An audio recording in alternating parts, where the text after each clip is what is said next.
नमस्कार।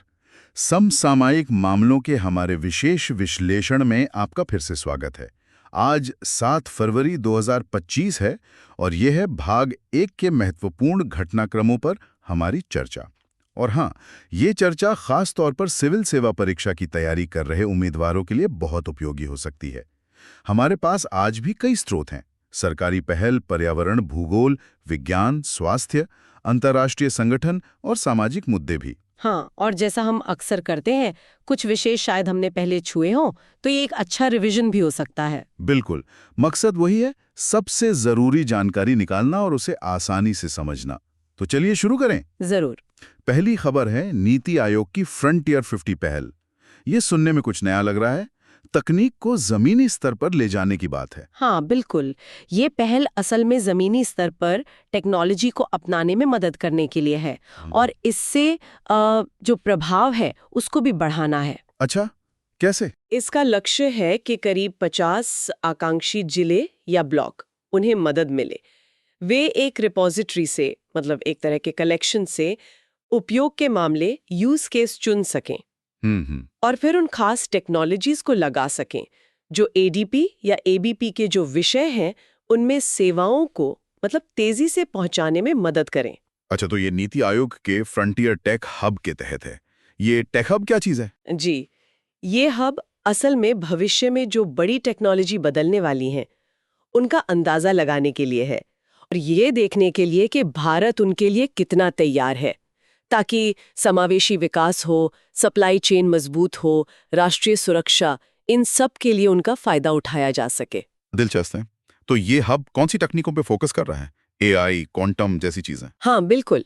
इसमें AI, quantum, biotechnology, ऐसी जो भी नई अग्रणी तकनीकें हैं उनका आकलन करने के लिए सरकार, इंडस्ट्री और एकेडमिक जगत के बड़े विशेषज्ञ एक साथ आते हैं। वो ये देखते हैं कि भारत के लिए इनके मौके क्या हैं और जोखिम क्या हैं, और फिर विकसित भारत एट 2047 का जो लक्ष्य है उसके लिए रणनीति बनाते हैं। समझ गया। और नीति आयोग का मतलब तो हम जानते हैं, national institution for transforming India.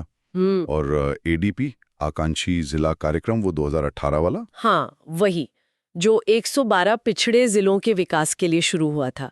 ये उसी दिशा में अगला कदम है, कह सकते हैं। ठीक है, अब तकनीक से थोड़ा हटकर इंफ्रास्ट्रक्चर पर आते हैं। कर्नाटक में अलमाटी बांध की ऊंचाई बढ़ाने की बात चल रही है। भूमि अधिग्रहण को मंजूरी मिली है। जी हाँ, ये काफी अहम कदम है। ऊपरी कृष्णा परियोजना है, यूकेपी, उसका तीसरा चरण काफी समय से रुका हुआ था। अच्छा, तो ये बांध की ऊंचाई बढ़ाने से उस परियोजना को लागू करने में मदद मिलेगी। कर्नाटक कैबिनेट ने बांध की मौजूदा ऊंचाई, जो करीब 519 मीटर है, उसे बढ़ाकर 524 मीटर से थोड़ा ज्यादा करने के लिए लगभग 1,33,000 एकड़ जमीन अधिग्रहण को मंजूरी दी है। काफी बड़ी जमीन है। तो ऊंचाई बढ़ाने का मुख्य मकसद क्या है? सिर्फ सिंचाई या बिजली भी? देखिए, मुख्य उद्देश्य तो सिंचाई और पीने के पानी की सप्लाई को बेहतर करना है। जी। ज्यादा पानी स्टोर होगा तो हाँ, जाहिर है, खासकर सूखे के समय में मदद मिलेगी। जी। और हाँ, जब पानी ज्यादा स्टोर होगा तो बिजली उत्पादन भी थोड़ा और स्थिर होगा, पर जोर सिंचाई पर ज्यादा है। इसकी मौजूदा क्षमता कितनी है? अभी इसके सालाना बिजली उत्पादन क्षमता करीब 713 मिलियन किलोवाट है और पानी स्टोर करने की क्षमता वो 519 मीटर के लेवल पर करीब 123 टीएमसी है। ऊंचाई बढ़ने से ये स्टोरेज काफी बढ़ जाएगा। और सुना, ये सिर्फ एक बांध नहीं है, इसके आसपास कुछ बगीचे वगैरह भी हैं। हाँ, ये भी एक पहलू है। बांध खुद तो करीब 52 मीटर ऊंचा और 3.5 किलोमीटर लंबा है और ये यूकेपी का मेन जलाशय है। इसमें वर्टिकल कपलान टरबाइन लगे हैं, 5 55 मेगावाट के और एक 15 मेगावाट का। अच्छा। बिजली बनाने के बाद पानी नीचे नारायणपुर जलाशय में जाता है। और आपने सही कहा, इसके आसपास करीब 77 एकड़ में जापानी garden, rock garden, Mughal garden जैसे कई सुंदर बगीचे बनाए गए हैं। थोड़ा टूरिस्ट स्पॉट जैसा भी है। चलिए, अब देश से निकलकर थोड़ा अंतर्राष्ट्रीय स्तर पर चलते हैं। WTO यानी विश्व व्यापार संगठन का मत्स्य पालन सब्सिडी पर एक समझौता हुआ है, वो लागू हो गया। हाँ, और ये बहुत महत्वपूर्ण है। ये WTO का पहला मल्टीलैटरल समझौता है जिसके केंद्र में पर्यावरण स्थिरता है। पहला पर्यावरण पर फोकस के साथ। जी हाँ, इसका सीधा मकसद है उन सरकारी सब्सिडियों पर रोक लगाना जो अवैध मछली पकड़ने को बढ़ावा देती हैं या फिर जो मछली के स्टॉक पहले से ही कम हो रहे हैं उनके और ज्यादा शोषण का कारण बनती हैं। तो इससे समुद्री जीवन की सुरक्षा होगी। लेकिन क्या ये वाकई काम करेगा? मतलब नियम तो बन जाते हैं, लागू करना कितना मुश्किल होगा? सवाल जायज है। देखिए, इसे 2022 में जिनेवा में 12वें मंत्री स्तरीय सम्मेलन में अपनाया गया था और ये पहली बार ऐसे वैश्विक नियम बना रहा है जो हानिकारक सब्सिडी रोकेंगे, खासकर आईयूयू फिशिंग पर। आईयूयू मतलब? इलीगल, अनरिपोर्टेड एंड अनरेगुलेटेड, यानी अवैध, गैर रिपोर्टेड और अनियमित मछली पकड़ना। साथ ही जो स्टॉक बहुत ज्यादा पकड़े जा चुके हैं उनको टारगेट करने वाली सब्सिडी और खुले समुद्र में मछली पकड़ने की सब्सिडी पर भी रोक है। तो विकासशील देशों के लिए क्या व्यवस्था है? उनके लिए ये मुश्किल हो सकता है। बिल्कुल, इसीलिए एक WTO फिश फंड बनाया गया है। ये फंड विकासशील और जो सबसे कम विकसित देश है LDCs, उन्हें तकनीकी मदद देगा। अच्छा।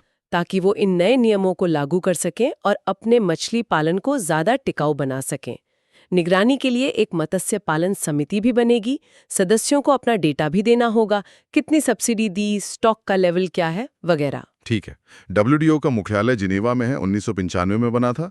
ये याद रखना जरूरी है। जी। चलिए वापस भारत आते हैं, नदियों की बात करते हैं। आंध्र प्रदेश में पेन्ना नदी में कुछ युवा बाढ़ में फंस गए थे, हाल की खबर है। इस नदी के बारे में कुछ बताइए। हाँ, पेन्ना नदी, जिसे पेन्नार या पिनाकिनी भी कहते हैं, ये दक्षिण भारत की एक अहम नदी है। कर्नाटक और आंध्र प्रदेश से होकर बहती है।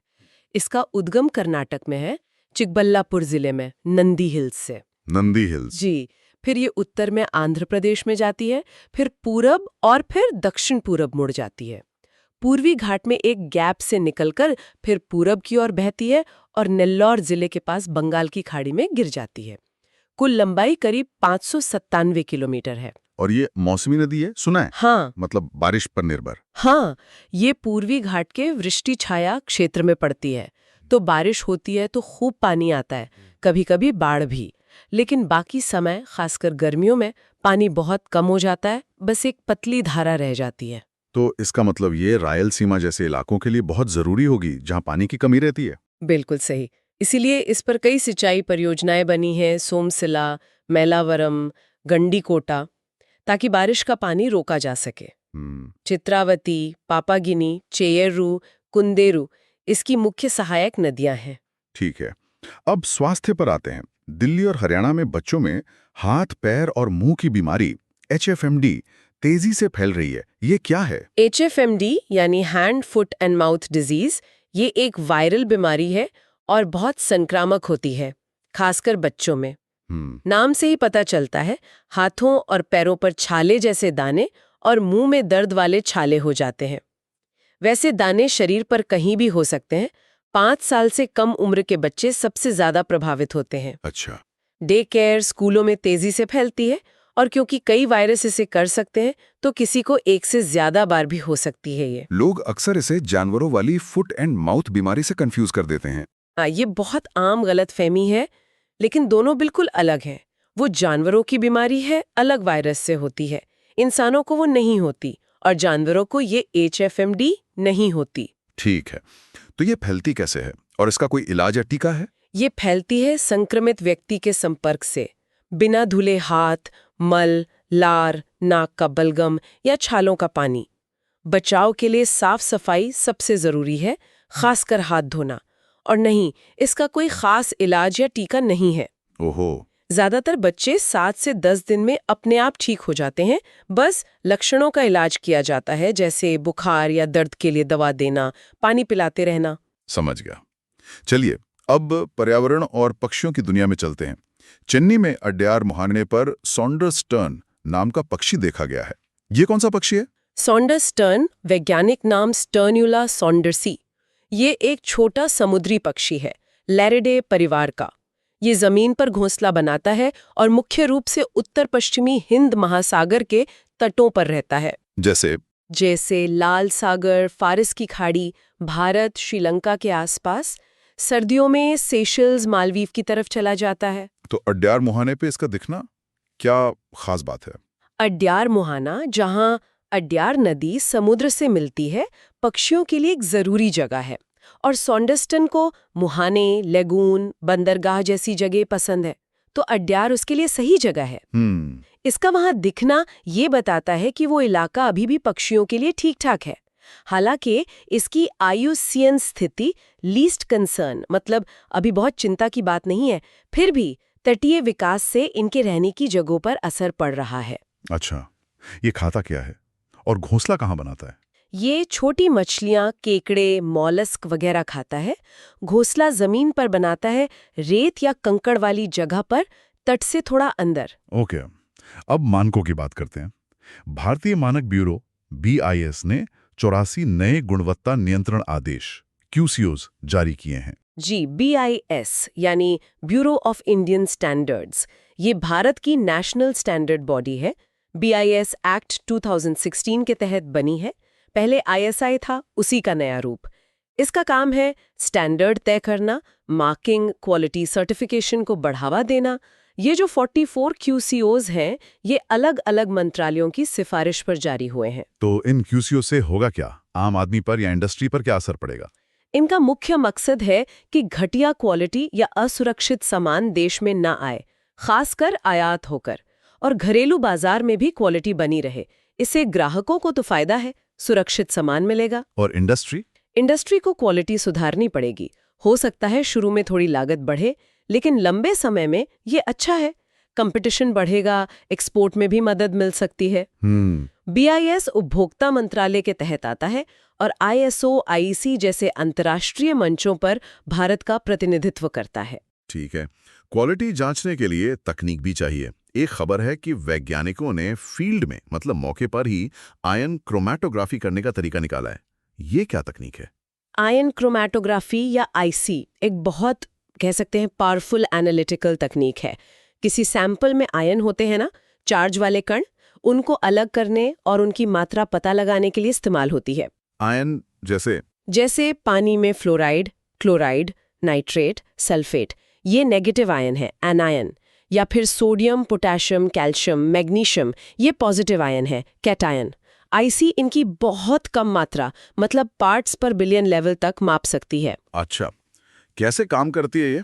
इसमें सैंपल को एक कॉलम से गुजारा जाता है, जिसमें एक खास रेजिन होता है। आयन उस रेजिन से चिपक जाते हैं, फिर एक दूसरा लिक्विड, एल्यूएंट, डालते हैं। इससे आयन धीरे धीरे अलग होकर बाहर निकलते हैं। हर आयन को निकलने में अलग टाइम लगता है।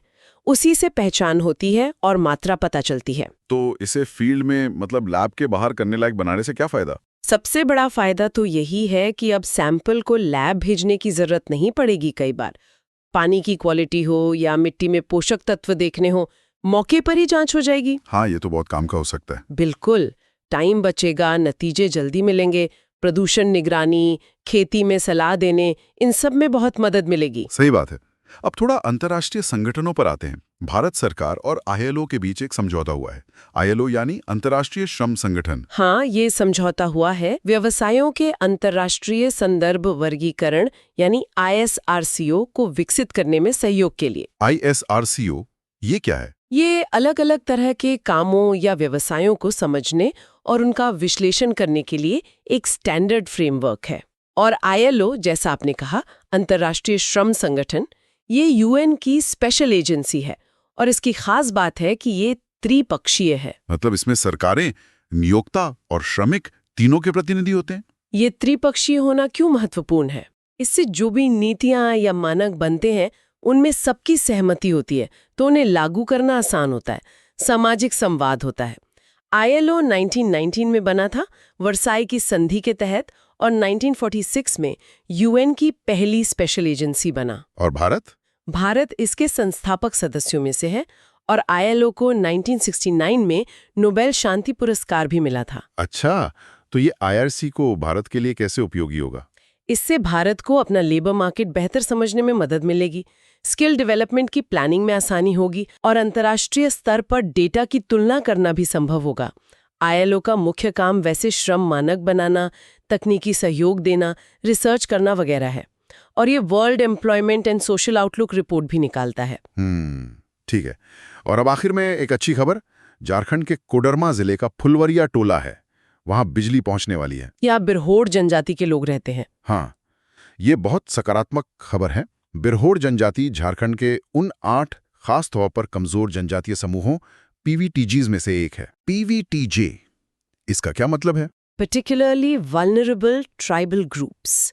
ये वो आदिवासी समूह हैं जिनकी आबादी या तो घट रही है या स्थिर है, जी। जो अभी भी बहुत पुरानी तकनीक पर निर्भर हैं, साक्षरता बहुत कम है और आर्थिक रूप से हाशिए पर हैं।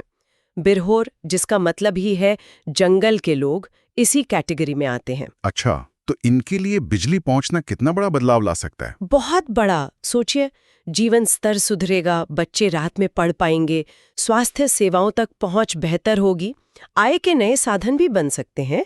ये पारंपरिक रूप से शिकार और जंगल से चीजें जमा करने पर निर्भर रहे हैं, एक खास बेल से रस्सी बनाकर बेचते हैं। इनमें भी 2 तरह के समूह हैं, जो घूमते रहते हैं उथल्स, और जो बस गए हैं जंघी। जी। बिजली उन्हें आधुनिक दुनिया से जोड़ेगी। हालांकि ये भी जरूरी है कि उनकी अपनी जो संस्कृति है, उनका पारंपरिक ज्ञान है, वो भी बचा रहे। बिल्कुल सही। तो ये थी आज की कुछ अहम सुर्खियां और उनका विश्लेषण 7 फरवरी 2025 भाग 1 से। हाँ, हमने नीति आयोग की पहल देखी, WTO का समझौता, एल्मेटी बांध, पिन्ना नदी, HFMD, सोंडर स्टर्न, BIS, आयन क्रोमैटोग्राफी, ILO और आखिर में बिरहोर जनजाति तक बिजली की बात की। और ये सब दिखाता है कि कैसे तकनीक, पर्यावरण, इंफ्रास्ट्रक्चर, स्वास्थ्य, अंतर्राष्ट्रीय संबंध और सामाजिक न्याय सब आपस में जुड़े हुए हैं। जी, और सिविल सेवा परीक्षा के लिए इन अंतर संबंधों को समझना बहुत जरूरी है। आज की चर्चा से एक सवाल मेरे मन में आ रहा है, क्या तकनीक, जैसे हमने फ्रंटियर 50 में देखा, वाकई बिरहोर जैसे सबसे कमजोर समुदायों और बाकी देश के बीच की खाई को पाट सकती है? और कैसे ये सुनिश्चित करें कि ये विकास सिर्फ हो न जाए बल्कि समावेशी और टिकाऊ भी हो? ये सोचने वाली बात है। बिल्कुल, इस पर विचार करना चाहिए। खैर, उम्मीद है आज की ये चर्चा हमारे श्रोताओं के लिए उपयोगी रही होगी। अगर आपको ये जानकारी महत्वपूर्ण लगी तो कृपया इसे लाइक करें और आगे भी ऐसी चर्चाओं के लिए सब्सक्राइब जरूर करें। अगली बार फिर मिलेंगे। तब तक पढ़ते रहिए और सीखते रहिए। नमस्कार।